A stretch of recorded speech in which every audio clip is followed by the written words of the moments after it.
What if GOLISOPOD was in Gen 1 OU?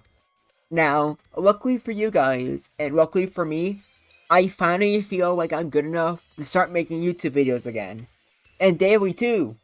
That means we are getting back on track, continuing with Pokemon that will be in the Generation Jumble. And GOLISOPOD, I think might be the most, I don't think most popular is the right word, but I think it's definitely the one that's the most interesting. A lot of people have talked about his signature move, which unfortunately will be banned. And that's because First Impressions does not work in Gen 1. It really doesn't. That's because, just like with Protect and Fake Out, whatever reason, in custom games, you can spam it as much as you want. So, you can just use First Impression. It will just be it's basically just a bug type extreme speed, which, as you can imagine, breaks the game really, really quickly, especially late game. Think about how games in Gen 1 usually go, with stuff getting chipped a lot and also things getting paralyzed. Now imagine this guy just shows up, he can just revenge kill everything. It's not fair, it's not balanced. So, GOLISOPOD is just too strong. But what if you remove his signature move? Yeah, he becomes, like, a lot worse. However, I do think he still has some interesting tools that could make him worth looking into. Now, granted, for Generation Jumbo Season 2, he is going to be struggling a lot, especially as a bulky bug type, because he will then be, fighting against Vespiquen, who has a real signature move, or moves, I guess you can say. It has recovery, and it even boosts its own defenses. However, like GOLISOPOD, on the other hand, one has a way better defensive typing and Water Bug. Not to mention his stats are, I would say, I would say these are better defensive stats, especially that absolutely ginormous 140 defense. And just being a Water Bug means he has a fantastic resistance against ground. And while Vespiquen has an immunity, I would say the quadruple walk weakness makes it not worth it at all. But the water typing is also good. It gives it a resistance against both ice and water. Both of those have some really good advantages.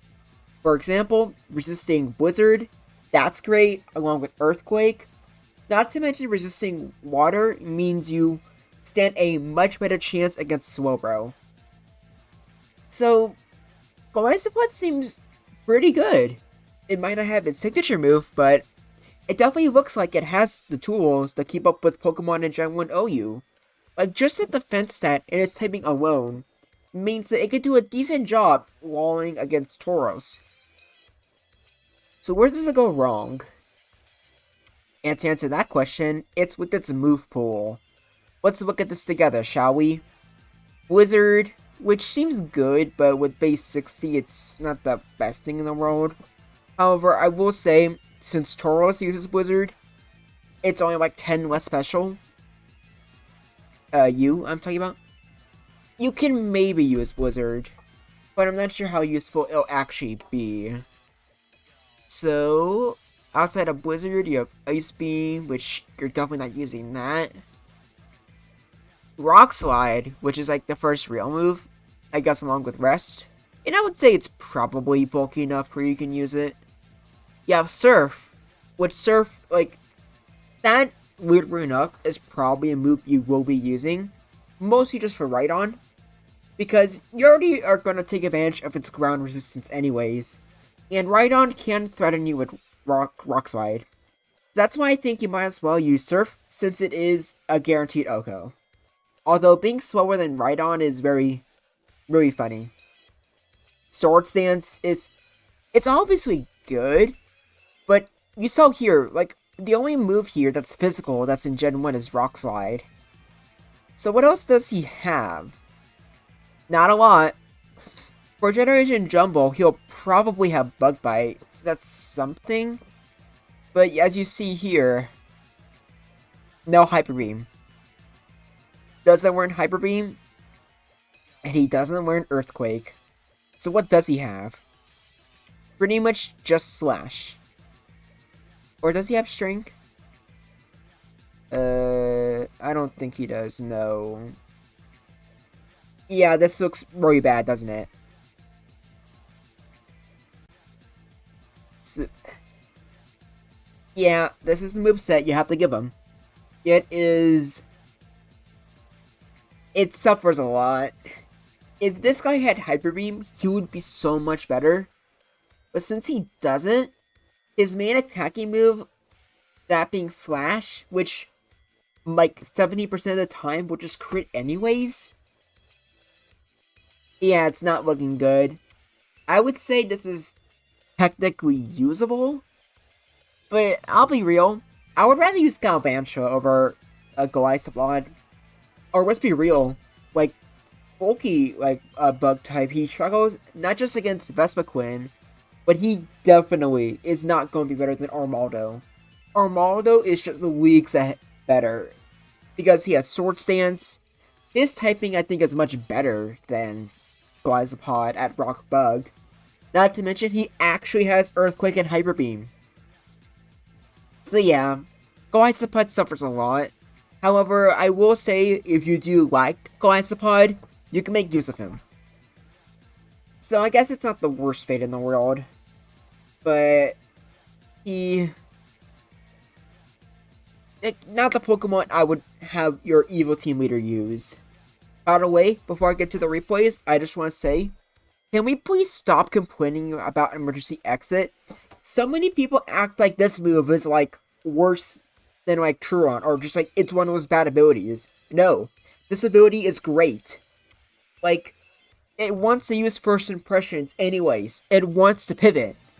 Not to mention, if a Pokemon gets rid of half of its health, this thing is base 40 speed. So, what are you outspeeding that's going to do that much damage to you? You're probably going to want to pivot out, because whatever hurt you is probably going to kill you anyways. So why do so many people act like it needs to change its ability? It doesn't. It's literally perfect. You're just stupid. Okay, maybe that's a little harsh, but seriously. When I see people complain about Emergency Exit, it tells me how much of Pokemon they actually play. But let's just get into the replays now. Starting off with the boy himself, Tauros. This is a lot like Cloyster. However, GOLISOPOD, I think, struggles a lot more from not having Stab. You could technically use Slash either way without Sword Stance, since you'll be critting most of the time anyways. But when you don't, it does really pitiful damage. I think it only does like 17%. But to be fair, GOLISOPOD took a lot of hits there. Like, how many was that? 1, 2, 3 body slams from Tauros? That's pretty insane. So, GOLISOPOD definitely has a good niche, I would say. And technically, like, Armaldo can also do the same. However, your Armaldo is also just really valuable. And you would kind of rather use it as a Sword Stance late game cleaner anyways. So having GOLISOPOD come out, soak up a few hits from Tauros, I think that's pretty good. Even if the GOLISOPOD dies to both Snorlax or Tauros, at the very least, it would put in a lot of damage. Not to mention for Snorlax exactly, GOLISOPOD can set up Sword Stance, which means you can't really afford to just go for rest. Because with just 2 Sword Stance, you're already at 999 attack. So that's actually pretty good. Can't really say the same about Chansey though. Chansey with Thunderbolt does way too much damage to you, and the fact that it already naturally outspeeds you just makes it even worse. GOLISOPOD suffers a lot, which is surprising, because normally Sword Stance users are really good against Chansey, but having an electric weakness, it really does hold you back a lot, which I think might be a first. Not so much having an electric weakness, but more so just making your sword stance user suffer because of it. At the very least, you can do a decent job against Alakazam, but like I said, Slash doesn't always crit. It crits most of the time, but as you saw there, if it doesn't, you're kind of screwed. If Slash was a guaranteed crit, I would say it has a pretty good matchup against Alakazam, but since it doesn't, the matchup is more so could go either way. But I've seen worse. Like this. Like Gengar, you just completely die to. Well, how do you even hurt it anyways? Like an unboosted Rock Slide or Stab Surf? Both of those sound really bad. So I think you just have no way of really hurting Gengar in the first place. And next up we have Rhydon. And Rock Slide, even with your 140 defense, still does a lot of damage. But it's a good thing that you just have a guaranteed KO with Surf though. This is the main reason why you're using it. It kinda sucks. But what else would you use anyways? Your only other options would be Rest, which maybe you use. Or Blizzard? But at that point, you'd rather just go for Surf, since it's Stab. And if I'm being honest with you, I'm not even sure if GOLISOPOD uses Bug Bite. Maybe it does. But then at that point, you kind of have to use Sword Stance. At least with Slash, you technically don't have to. And Rock Slide would probably be preferred as coverage for the flying types. But I don't know. GOLISOPOD just has the weirdest moveset ever. But I do think its moves are different enough to where if you want to use it, you can definitely catch some people off guard. And I think that's debatably GOLISOPOD's main strength outside of its defense. Just being a, I don't want to say jack of all trades, but there's not really a better word to describe him. In Slowbro, this matchup is interesting because you don't have Hyper Beam to just completely throw, or just completely annihilate Slowbro.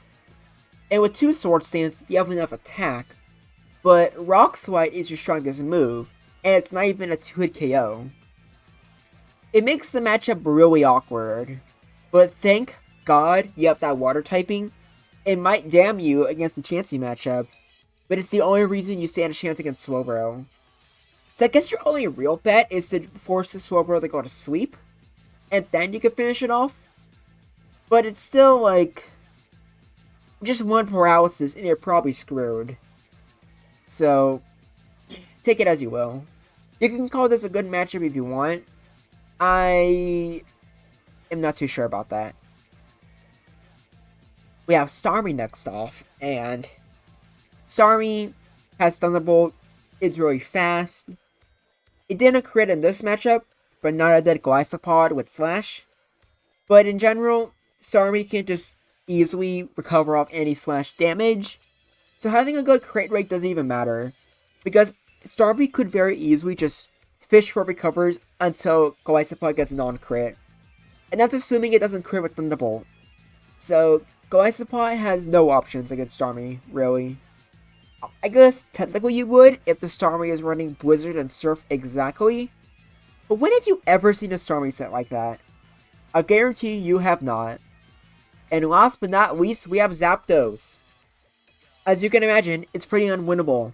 It's even worse against Jolteon, since you don't even have super effective coverage against Jolteon. Not to mention, Jolteon has a much better crit rate than Zapdos, who already has a great crit rate to begin with. So that's unfortunate. And this is the tier list. Yeah. GOLISOPOD suffers a lot.